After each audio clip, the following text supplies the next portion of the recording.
Welcome to the another exciting episode of the Agency Insider Show. I'm your host Navneet Kaushal, and today's episode is packed with actionable content insights. I'm thrilled to have Jess Cook, a true content marketing powerhouse, joining us today. If you don't know Jess yet, she's an expert in creating engaging, value-driven content that truly stands out. Jess has been a guest on multiple industry leading shows, and her expertise is transforming the way we think about content creation. She also co hosts the Marketing Baby podcast.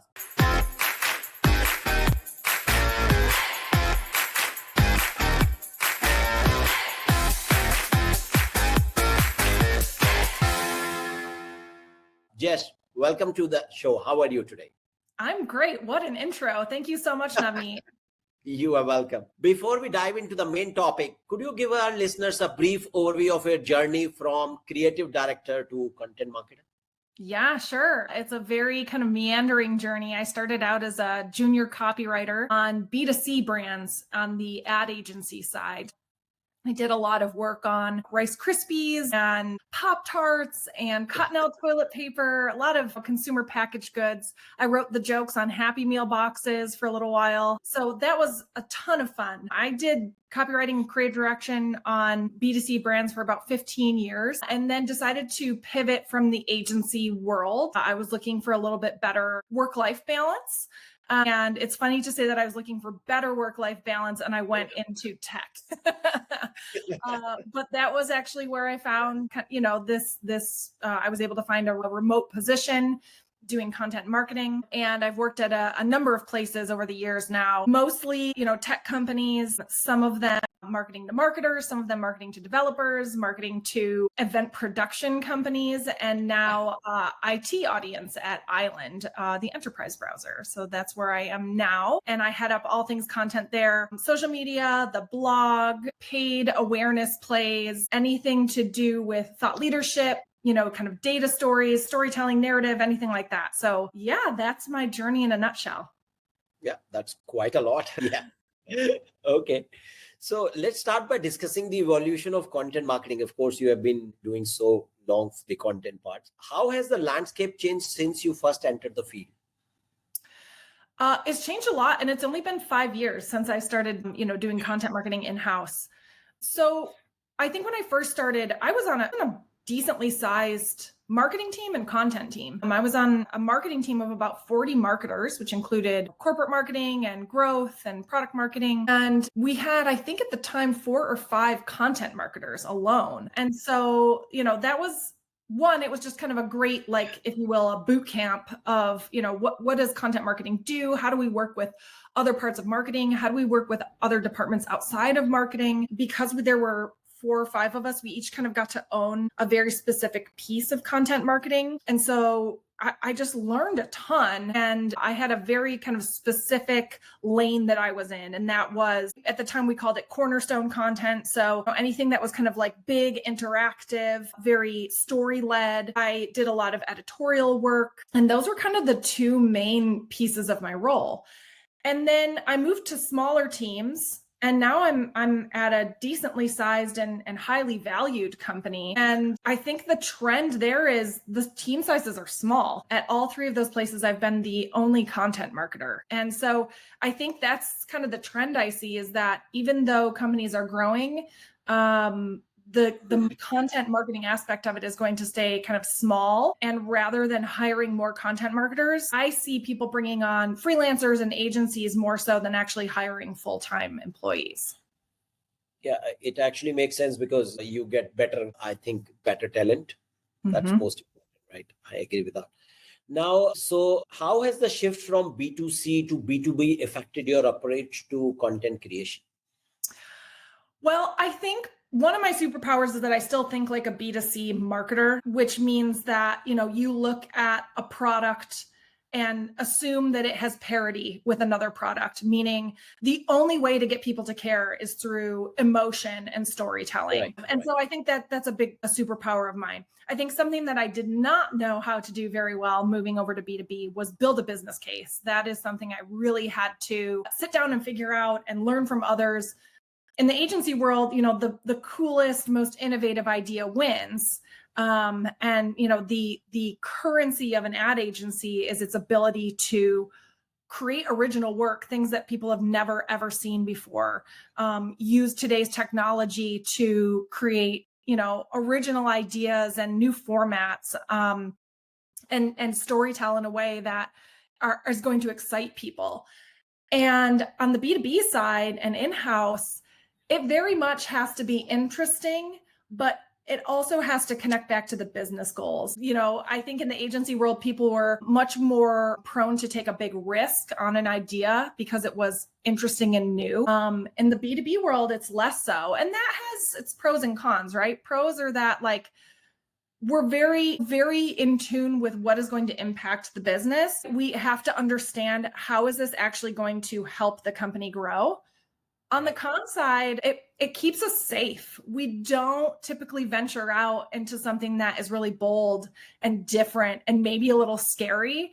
And so I think that's why you start to see a lot of B2B feels very similar. Like we're all doing the same stuff. We're all saying the same thing because we're a little bit afraid to be the first one to take that step out into kind of uncharted territory. So do you must, there is still a lot of fun to be had. It is a very different world. It is a lot of fun just to sit around and think of we have to launch this breakfast cereal. What are we going to do? Right. I mean, you can get kind of silly and crazy. And there's less of that, right, in B2B, just because you still have to be seen as a sophisticated product. But there still has to be some of that. You have to bring the fun. And as one of my heroes, Anne Hanley, always says, you have to bring some weird into your B2B marketing, your style of weird, whatever that looks like for you. Okay. Now, in your experience, what content format have gained prominence in recent years? I would say 5 years ago, the blog was king, right? Everybody was doing long form content and you would drive to that. It was just, we were churning out 3 to 4 blog posts, and these were thought leadership blog posts a week. These were not just SEO focused. Right. And now it has completely flip-flopped, right? It's video first.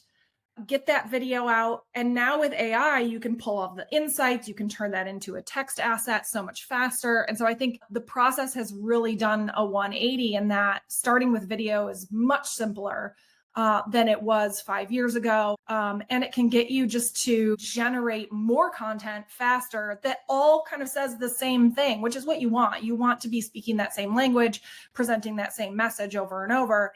And starting with video is usually the fastest way there. Okay, so of course, you mentioned AI. So how has AI impacted content marketing, and what role do you see it playing in future? Would you need less writers? Would you need more AI-driven videos? How do you think it has impacted? It has forever altered the landscape of content marketing. We're never going back, right? Which is okay. And I think we just have to figure out how to use it the right way. I think we very quickly learned using it to write is probably not the correct way to use it. Right. And I'm glad we all learned that very quickly. Using it to synthesize, here's 3 video scripts and 2 blog posts that kind of all touch on the same topic. Help me find the synergies within these pieces of content. Help me understand what other new angles could I pull from this, right? Taking a lot of information and boiling it down quickly is one of its strengths that I think we content marketers really need to figure out how to use. And I think eventually we will probably use it to write, because these tools are going to get so well trained and so smart that we'll need to use it to write. And that day is not far away, I don't think. But right now it's not quite there. But we're getting there, right? There's a ton of tools now where you can inject your brand personality and your tone and voice. It can get you most of the way there. We're getting very close. So I think the point of contention will be, do you want to use AI to write? Does that take away? Does it kind of weaken your skill set? Does it make you super reliant on technology and kind of make it harder for you to kind of come up with these things on your own? Time will tell. I think it's kind of feeding the wild animal scenario, right? When you give a wild animal food that's readily available, they lose their ability to hunt. That will be a very similar metaphor for content marketers using AI. I like that analogy. Yeah, you're right. Now, which one is your favorite? The LLM are you a ChatGPT fan or a Claude? I'm still experimenting with a lot of them. I do love Claude for its ability to just be a little more conversational. I find ChatGPT, the results I get from there are still a little bit formal. So I do love Claude for that. Copy AI, I've done some really cool experimentation with Copy AI, which builds actually AI workflows. So instead of just asking it to do one thing, you're actually asking it to perform multiple actions in a row, right? So read this transcript, scrape the 5 best takeaways, summarize the takeaways, use this guide and this structure to write 3 LinkedIn posts based on those takeaways, right? So it's such a complex prompt that we as humans probably would never have the patience or the ability to write out all in one paragraph. But in order to get the best results, you need that deep and complex of a prompt. And so Copy AI is one for me that does that really well. Right. So have you experimented with AI agents, which is the new things coming in, because you can use AI agents to plug that in? I've been trying to thinking to do that. So I thought maybe if you had. I have not yet. I'm excited to. I think that's the other kind of best use of AI is just automating the minutia, right? Okay, I just recorded a Zoom with someone and now I need to get the transcript into a Word doc. That takes a couple of minutes that I could probably automate like that. And those are the kind of workflows that are, I think, going to just make us all smarter, faster, stronger marketers. Those and lazy. Right. Okay. Now, let's move on to one of the subjects which you often talked about is the power of subject matter experts. Yeah. So, yes. So you often talked about the importance of subject matter experts in content creation. Can you share why they are critical for producing high quality, trustworthy content? Absolutely. So I'm a marketer, and yet I'm a marketer at a company where we are talking to, CIOs, CISOs, heads of IT and cybersecurity at enterprise companies. I have no experience in that realm. I can try to put myself in their shoes, but I can only really do it about a quarter of the way through reading or research or speaking with a customer. In order to get the rest of the way there, I have to speak to the people we're talking to, so customers or prospects or advisors. Right. I have to speak to our internal team to really understand, what are the jobs to be done? What keeps them up at night? What are the things that really give them heartburn or frustrate the hell out of them, right? What are the tools they hate? What are the processes they hate? What are the tools they love? What are the things they love about their job, right? How can I best build empathy for this person who I know very little about because I'm a marketer and I am not an IT leader at an enterprise company. So I think that is really the key lesson in understanding how to build relationships with your SMEs is that you have to lean into them to be a better marketer, to really understand why you're creating the content you're creating and how you're going to, what that piece of content is going to allow them to do once they've seen it or read it. Okay. Now, how can agencies identify and collaborate with the right expert, especially when resources are limited? It is a tough job and everyone's time is precious, right? I have a ton of SMEs in our company and they already have a job. They have a job description. And most of the time, talking to me and contributing to content is not a bullet point in the job description. You have to build that culture of content. You have to show them the impact of when you sit down with me for 30 minutes and talk to me about one topic, this is what comes out of it. We get all kinds of blog posts. We're able to pitch it to press. We get social media posts that we can put out there into the world and bring people into our sphere. We get page traffic, we get recognition, right? So a lot of it has to do with helping your SMEs understand, one, how to work with you, make the lift light for them, make it very easy to work with you. But then also what happens when they work with you, right? You're helping grow the company. A lot of times SMEs, they're experts in their field, not in marketing, right? They don't understand fully what is it that you do here? Like, how are you actually helping us? What does a blog post do again? Like, why is that important? So it's really important to make that clear so that they want to work with you. Pretty soon now you're not having to go to them for stories. They're coming to you and you kind of have the pick of the litter, right? Like they're coming to you saying, I have an idea for a blog post, right? Or I have an idea, I want to kind of do a video about this. Amazing. Let's sit down and talk about it. So you have to kind of build that culture so that because resources are limited, you aren't going to them every time. Eventually, they're coming to you. Okay, now are there some other challenges which brand typically faces when trying to include SMEs in content creation, and how do you recommend overcoming these roadblocks? There is. So I think SMEs, because they are experts, right? They tend to get into the weeds very quickly and get very technical, especially for, a product like Island that is for an IT audience or for products that are for a developer audience. It's very easy to get down into kind of the technical nitty-gritty very quickly.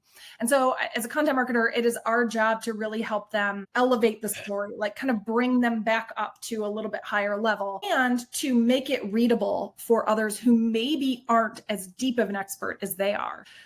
Hey, I'm going to repeat back to you what I think I just heard in a way that like my brain can comprehend, right? And then kind of give them back what you just heard from them in a really relatable way. And they'll tell you like, yeah, that's kind of right. Or, hey, a good metaphor actually for it would be this, right? And so if you can help them kind of get out of their own way and back out of the technical details, you can really help build a great story. And I think that's the nice symbiotic relationship. The SME brings the credibility and the knowledge, and the content marketer brings the ability to build narrative and story. And combined, that creates great content. I agree with that. Let's talk about content that stands out. So in one of your talks, you have mentioned making content that resonates and stands out. So what are the key ingredients for creating standout content today? So many things, especially in the world of AI, where everything feels like it starts with, in the fast changing landscape of whatever. So I would think first is don't start your content the way AI would start it, right? No, but in all seriousness, making it feel human is one way to very quickly stand out. And to do that, there's a lot of ways to do that. So making sure that it's written in a way that feels like a person wrote it, right? Like how they speak or just little, a parenthetical that kind of breaks the fourth wall every once in a while helps understand that there was a person behind this thing. So making it feel human, making it feel readable for a person is huge. Having a strong point of view, even, a how-to guide, as kind of straightforward as that is, can have a point of view of a way that something should be done. And so that always helps, I think, just elevate a piece of content into, the next level and separates it from the how-to content that doesn't really have a point of view. It just kind of gives you the steps without any kind of imperative of like, this is the way it should be done. So I think point of view, making things feel very human. Original data is such a huge way to separate yourself from anything that could be construed as AI. So surveying your customers, even if it's just a quick, scrappy survey to get data that no one else could possibly have around a topic that makes sense for your audience, is a huge way to stand out, especially because press publishers, they love those data points. That's a way that you can pitch that to, a media publication in your industry or across industry and really get some attention. Those are kind of the 3 pointers I always give people, right? Just like make sure it feels like it comes from a human. That original data is super important. Okay. What mistakes do agencies often make when trying to stand out? Can you share an example of content done right that caught your attention? Oh, yes. So I think that feels like 2 questions. Mistakes they make, right? I think the biggest mistake I see agencies make is that they don't fully dive into the audience that their client is trying to target. So we've had agencies before, or I've worked with agencies before that come back with an idea that while there's been some thought put into it and definite time put against it, it just is not going to be something that I know is going to connect with my audience. It feels off. It feels off for the audience and it feels off for the brand. I think that's another thing, is that maybe there's two parts to that, right? Like you have to fully understand the audience and you have to fully understand the brand, and those two have to come together in the work that you present your clients. So I think that those are maybe one kind of combined mistake, just really understanding the voice of the brand, really understanding the audience, and bringing those two things together to create great work. Work that has stood out to me is anything that began with a customer insight. So, hey, we heard from customers that, Navneet, let me think of a good example for you. Okay, work that stands out to me is something that comes from a customer or an SME insight, right? And you were able to kind of blow that up in an emotional way. So my role previous to Island, I was at a company called Lasso, and we targeted event production companies. So if you run an event production company that, you're producing Taylor Swift's concert tour, right? And you're bringing in all of the audio and visual equipment, right? Like you can run your entire company and make sure that like all of the people are on the right schedule and all of those things within this Lasso tool. One of the things they have to do is they have to scan equipment in and out for every job. So, this speaker right here is going with Taylor Swift for the next 24 months, and then it's going to come back to our warehouse. And so Lasso wanted to introduce a new part of their tool that would allow event production companies to inventory their equipment. And, I'm talking to our SMEs, people who have kind of worked in a warehouse like this before. And all I asked was like, what does it sound like in there? Like, tell me what it sounds like, feels like, smells like, right? And they're describing this warehouse to me. It's loud. It's maybe kind of smells like diesel because trucks are pulling in and out. You can hear the beeping of the truck backing up. People are scanning the labels to like move things in and out. And so we built a video announcing the product launch around that feeling, right? It's loud, it's messy, it's chaotic. The shot kind of begins and you can see you're inside a warehouse and we're pushing in on like one case of equipment. And right at the last second, someone slaps the barcode on it that has the Lasso logo. And it was like, coming soon, Lasso inventory, right? And so all of that together really combined to create this really exciting launch video. And it really stood out for us. It got people really excited. People were commenting, it's like Christmas Day. I've been waiting for you guys to have this tool, right?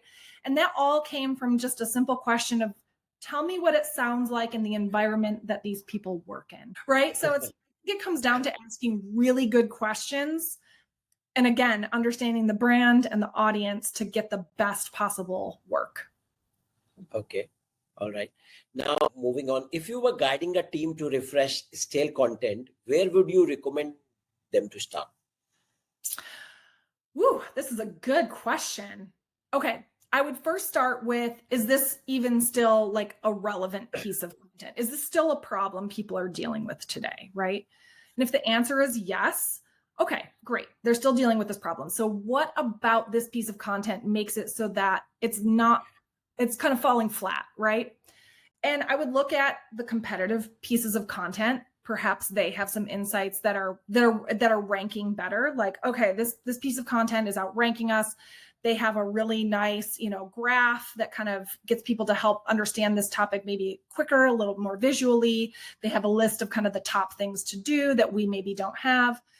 And then I would also, again, go back to those SMEs and say like, hey, we have this piece of content that used to perform for us. It's starting to decline. What are we missing in today's landscape that would help this piece of content perform better, right? And most SMEs, if they're really are an expert on the topic of that piece of content, they'll be able to give you a handful of ideas that will help you bring that piece of content back up in the SERPs and give it more relevancy, make it more valuable for people to read and all of the ways that they would engage with it. But I think it really starts with like, first of all, is this even still a problem people have? Because if it's not, if that's a 3-year-old blog post, let's say, that used to perform really well, and now there's a tool that everyone kind of is in love with that solves the problem now, maybe we don't need that piece of content anymore. Maybe we just prune it and we move on. But if it's still a problem that's relevant to today, how can we make it even more relevant? How can we make it more visual? How can we make it multimodal? Maybe it's a wall of text and we need to break it up a bit with some other ways to understand the information. But these are all great ways to refresh still. Now, let's move to talk about personalizing content strategy. Now, every brand and audience is unique, of course. How do you recommend building a tailored content strategy that align with audience need? I think you have to really, again, understand that audience. So I think one of my favorite things to do when I first start a role, or we're launching a new product or we're repositioning something, is to talk to customers and ask them, like, what are the things that you're trying to solve? What did you do before us? What is your like biggest frustration? I think you fully have to understand who you're talking to first before you can do anything else. And then, I think you have to find that intersection between what your audience is dealing with, what their frustrations are and the problems they're trying to solve, and the things that your product does, right? And where's the intersection? Okay. And then what are your points of view on that kind of crossover piece, right? Like there's some bleed in between those two pieces, and you have to have some sort of opinion on how best to help those people solve their problems with your product, right? So I think there's a bit of upfront kind of research, customer research to be done. Okay. There's really an understanding of the most relevant moments. Where are you going to be able to kind of capture their attention? For retailers, it's looking at consumers, it's Black Friday, right? Like that's their big day. What's your Black Friday? Is there an event that almost everyone in your industry goes to? Maybe that's your Black Friday. Focus around that tentpole, right? Like find the moment that people are going to be most interested in what you have to say and focus around that. So really starting with customers, understanding what their needs are, how your product aligns with that, and then when is best to talk to them, and trying to find those moments throughout the year to put that opinion out there in the best way. Okay. Tools and data are central to personalization. Are there any tools or framework you swear by when creating data-backed strategies? I think you really have to lean heavily on your ops team. If you have an ops team or some sort of dashboard, right? Like understanding who is the person that is most likely to come to our site and hit book a demo. That's a great place to start. If 30% of the people who hit that button have the same job title, okay, there you go. Start there, right? I also like to look at, what are our top unbranded keywords that bring people to the site? Unbranded because it means they don't know about our company at all. And because this means these are the problems, these are the things they're searching for that point to our site. Okay, there's some overlap there. Let's figure out how we can capitalize on those terms and build some content, build a library of content around those things they're searching for to bring new people into the fold. Those are really like the two favorite ways for me to understand, like, who are we talking to? Who are we going to be most successful with? And what is some low-hanging fruit for people who don't know who we are to bring them into our sphere? Okay. Now, let's talk about building and leveraging personal brands. Of course, you have built a strong personal brand on LinkedIn. That's how I discovered you. Let's discuss the importance of personal branding in content marketing. So how has building your personal brand on LinkedIn impacted your career and your work? I think it has completely changed my life. Really? I started posting in April of 2022. Okay. And I had never, I had never been on a podcast. I had never been asked to speak at any kind of event. I always had to apply for a job just like anyone else, right? And now I've gotten to the point where I'm being sought out, where people are coming to me with, hey, we'd love for you to speak at this event. We'd love for you to be on this show or this podcast, right? We would love to pay you for your opinion. I mean, I think just in terms of like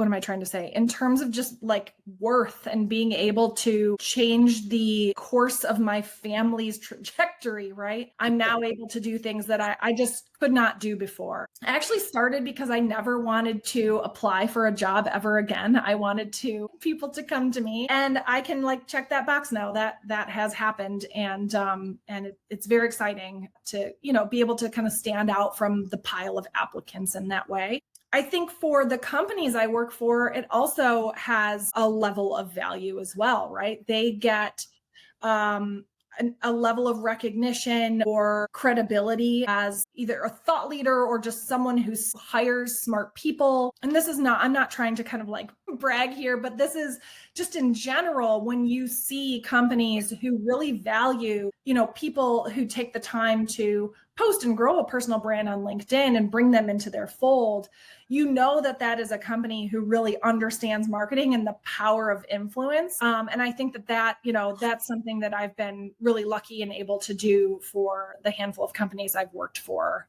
There have been times where, you know, in the how did you hear about us field, right? It's like Jess Cook on LinkedIn. And that's always a great feeling to actually have the impact of helping your company grow.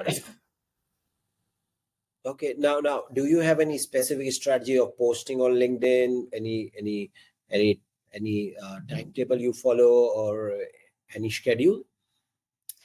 I think more than I like to post first thing in the morning, just to like do it and have a nice kind of what would I call that, life cycle for the whole day, right? Okay. But I think even more important than that is finding out what you want to talk about and what you could talk about every day for years. And that's difficult, right? There's very few subjects I think each of us could passionately talk about every day for years and years to come. So I think it's really figuring out like what could you talk about and say 1,000 different ways that is going to, you know, that you actually have some credibility and some experience and expertise in. So that's one. I would also say make sure that you aren't just like posting and then walking away. You're building community. You're commenting on other posts. You're supporting other creators. You're asking provocative questions or thoughtful questions in the comments. You're not just like, I agree, right? Because that doesn't really do anything for anyone. So I think it's more about understanding the content that you want to put out and that you could consistently create. And then also, who are the people you want to follow, who are going to build you up as a creator and that you can support as well. And you kind of it's that, you know, rising tide lifts all boats situation where, you know, we're all kind of helping each other in a way that is helping educate others that are, you know, reading and in the comments and following along. So do you do any outside LinkedIn, any other social media network you are active on, or is just focused on LinkedIn? I know you focus on LinkedIn. Say it again. I know you are doing YouTube shorts as well. I'm mostly focused on LinkedIn, which I know is like so risky, you know, like just the one channel. I do need to diversify. Right. I haven't found one that I just like as much as LinkedIn. So, you know, when that day comes along, and it's hard too to have time to split between multiple platforms and channels, right? And I think that's kind of a best practice that I always tell people is like focus on one channel and dominate there. Don't spread yourself too thin. So I think I'm just trying to follow my own advice and just stick to LinkedIn. Now, what advice would you give to content marketers looking to establish their personal brand? I know you get a couple, but more than that. It's funny. Someone commented on a post I did this morning and they said, you know, I've been working up the courage to try and post. And my response to her was, don't wait for the courage. Do it scared. Just start. Because imagine where you will be a year from today if you start right now. If you wait for the courage, who knows, right? So just start scared. Your first couple of posts are going to flop, you know, like your friends will like them, but you know, they're not going to go anywhere. You have to build the muscle of like understanding what people are interested in. You have to put stuff out there to learn from. Even get an idea of like, oh, people liked that. I'm going to talk more about that. They want to hear more about that from me, right? So I would say don't wait for the courage. And second, don't put yourself in the trap of who am I to be out here talking about anything? I'm no expert, right?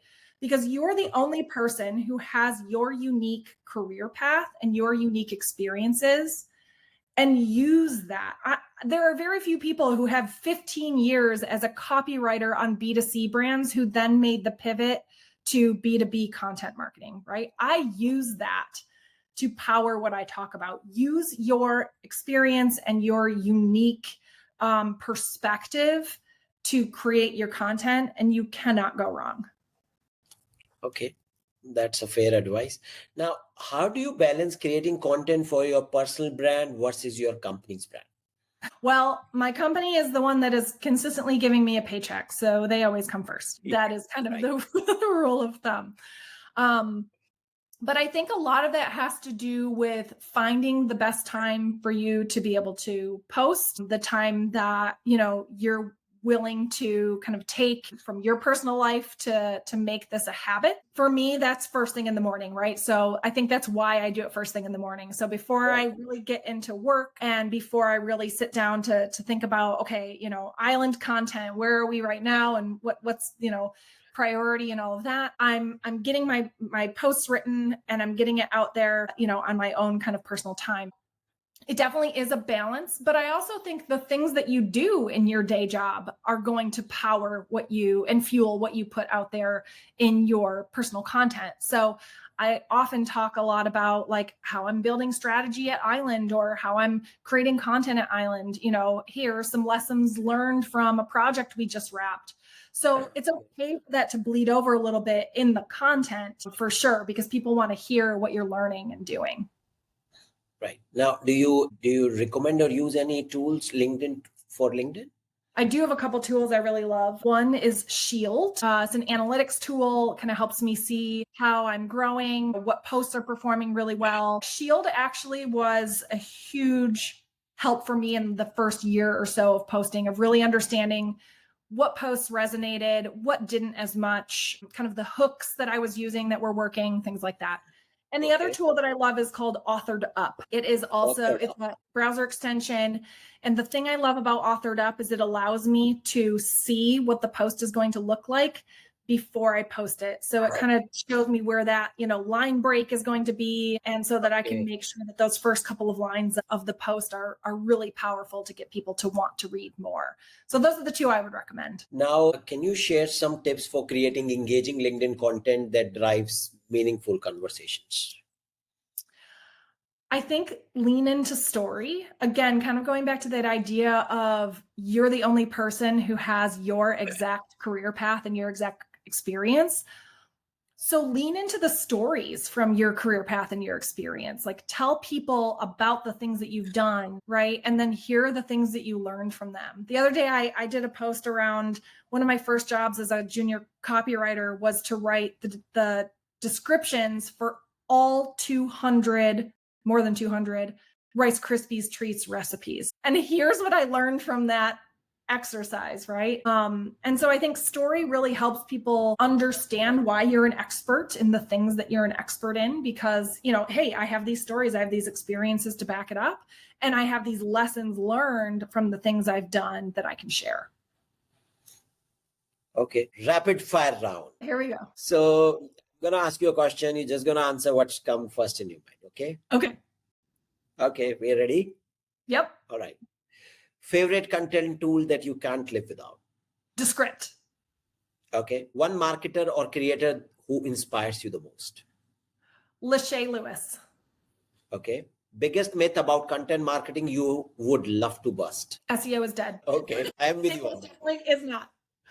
Right. It's not. Best book, podcast, or resources you would recommend? Exit 5, the podcast, the community, and the founder's book, Dave Gerhardt's book, Founder Brand. Okay. Your go-to snack or ritual when brainstorming content ideas? Oh, I'm a Coke Zero girl, so I always have a can of Coke Zero. Yeah. It's my one vice, Okay. So as we wrap up, let's look ahead of the future of content marketing. Now, what trends do you see shaping the future of content marketing in the next couple of years? And these are not rapid fire. Okay. All right. I think that the video-led trend is going to continue. It's going to be a game of how can you make it unique and interesting in a world where now everyone is going to be doing video. Like, how can you make it look and feel very different from what people are used to? Right. I think people are, if they're smart, just going to continue to get better at using AI tools to help them create the best possible pieces of content they can.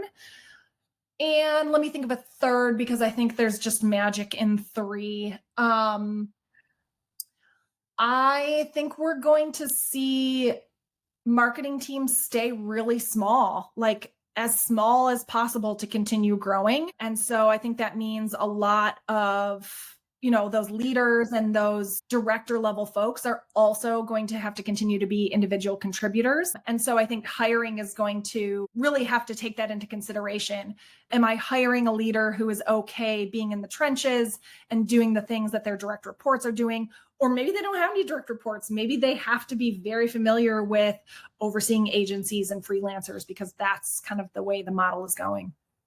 Okay. And how do you think content marketers can prepare for these changes?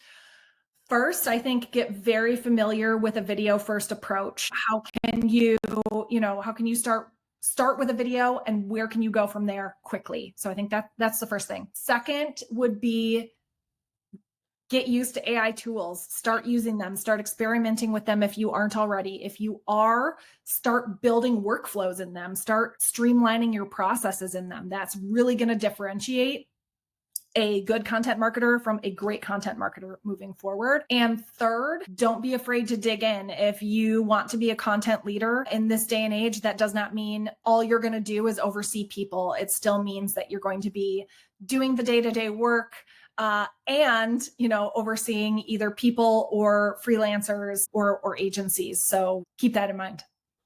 Okay.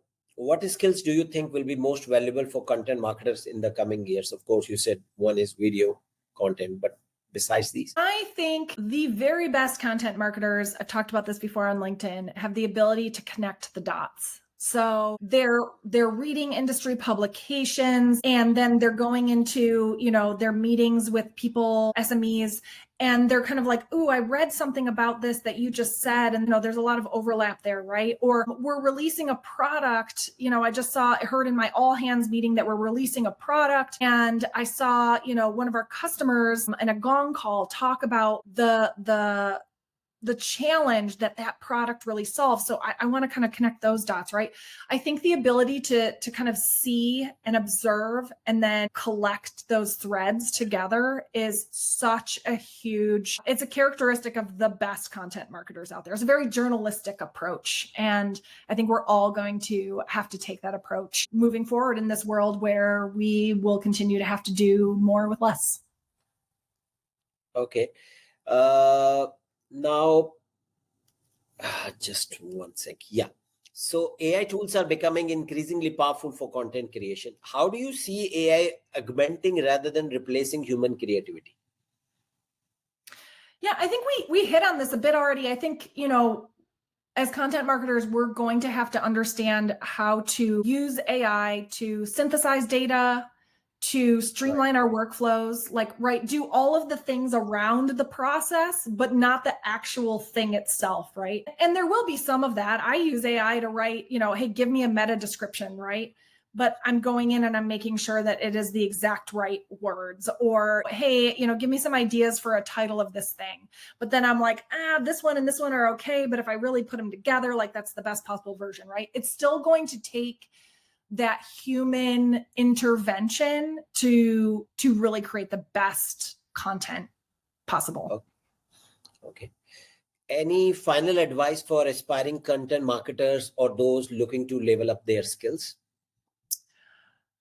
Listen more than you speak. Get into those meetings with your SMEs and really sit and listen, and understand their pain, build empathy. I think that would be the big thing. Just be a sponge, soak it all in.